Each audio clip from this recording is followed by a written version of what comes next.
বাংলাদেশের পুরাতন নতুন সংবাদ মাধ্যমগুলো যদি আপনি ঘাটাঘাটি করেন তাহলে আপনি বুঝতে পারবেন বাংলাদেশের বাজে অবস্থা। একই ধরনের কথা, খাদ্য মজুদ আছে, তেল মজুদ আছে, সরকার বলতেছে তেল আছে, ফার্ম পালাইলে কয় তেল নাই।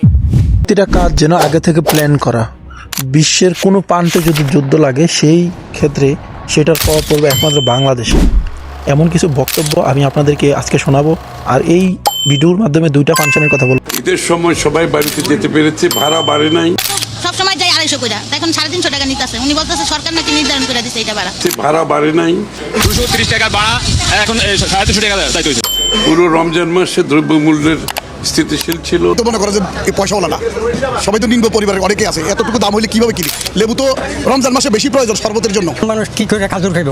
খাজুর রেখেছে 1000, 1200, 1500, 1800, 2000। গরিব মানুষের বাজে না।